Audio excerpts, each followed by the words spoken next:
It's Reverend Erica Williams, a personal friend, someone I've looked up to even before I came to Divinity School, and I still look up to for the work that she's doing. She's a spiritual leader, national social justice organizer, international human rights activist, and has contributed to several campaigns and organizations, including Repairs of the Breach, the Poor People's Campaign, and now she has her own movement called Set It Off. Reverend Erica, over to you. Hear the words of the prophet Amos, chapter 5, verse 13. Justice is a lost cause. Evil is epidemic. Decent people throw up their hands. Protest and rebuke are useless, a waste of breath. Seek good and not evil and live. You talk about God, the God of the angel armies, being your best friend. Well, live like it, and maybe it will happen.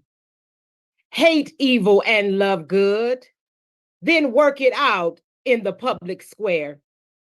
Maybe God, the God of the angels armies, will notice your remnant and be gracious. Now again, my master's message, God of the angels armies, go out into the street and lament loudly. Fill the malls and shops with cries of doom. Weep loudly, not me, not us, and not now. Empty offices, stores, factories, workplaces. Enlist everyone in the general lament.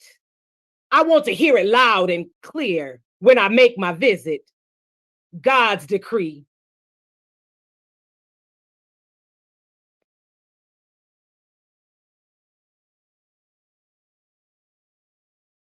I'm grateful for this space today for us to come together to have this discussion. But it's time out for talking. And so, Mara, I am so grateful for your truth on today, because God is also tired of us continuing to talk and not live the walk. And so today I come here as a follower of that brown-skinned Palestinian Jew.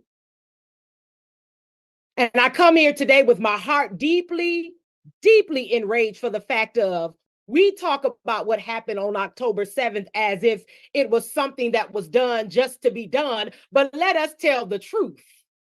The reason why it was done is because people have been in oppression, have been under Roman, is it Roman or is it Israeli occupation? Come on, somebody. Y'all tell me today what occupation the people are living under. And nobody wants to tell the truth that that Israeli occupation is no different than the American imperial occupation that is all over this world. And as a Black woman, I know it very clearly for when they brought our ancestors to these shores. They brought us here, not by choice. And so again, we need to understand that all these things are interconnected. And of course, Jesus, he saw it in his day and he stood up to it. And too many of us are continuing to talk about it, but we won't stand up to it. And I see a lot of the folks in this chat today, I love you, but white liberals, y'all got to come on and call a truth the truth. You got to tell your dear friends who see Christian Zionism as something that is really following the God of the Bible and the God of Israel, but that is not the same one. The God of Christian Zionism is the God of whiteness. It is the God that serves the trinity of wealth, whiteness, and power. It is not the trinity of Jesus. It is not the trinity of Jesus who said, I came to set the captive free. Jesus didn't come for us to be oppressed.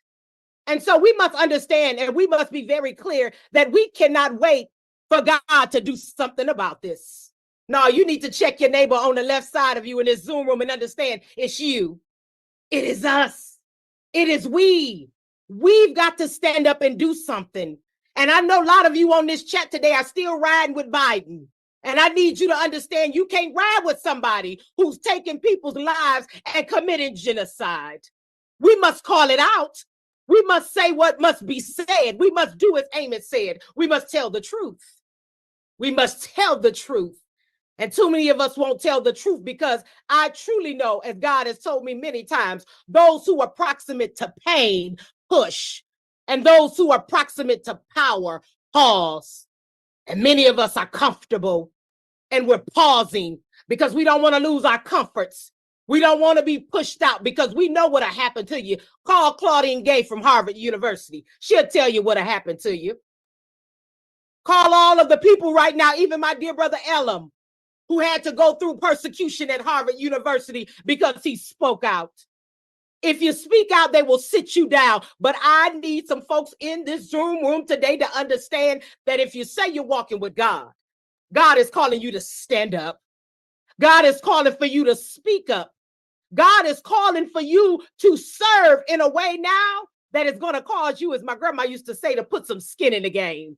You can't put a Black Lives Matter sign in your window. You can't put Palestinian life signs in your window. You can't even wear the kufi. You can't do none of that if you are not willing to speak up and to stand up. Because one thing is true. God is on the side of the oppressed. God is truly standing with our Palestinian family. And even though right now it may look as if we are losing, I just believe. I feel my grandmother in here this morning, because I believe my grandma used to say, if you just hold on, God will fix it for you. And I believe that that's why I won't lose hope. That's why I won't shrink back. That's why I'm here today, because I stand in the prophetic tradition of my grandmother, a Black woman from Dothan, Alabama, who was a sharecropper, who didn't have anything in this nation. But my grandmother stood true to her faith because she believed in God. And that same God she believed in, I believe in. And that's the same God, the God that is here today on this call, who is telling us to stand up, to speak up, and to show up, and stop just being people who talk about it, but let us be about it. And so today I admonish each and every one of us, as we are here on this call today, don't be a hearer.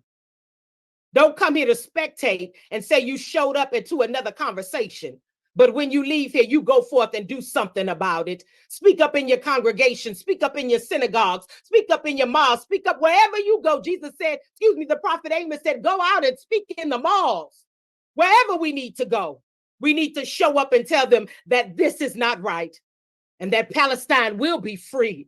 Oh, yes, they will be, from the river to the sea. And I decree it and I declare it, that I look forward to seeing God move through us and through the world, because God will have the last say. And it is so.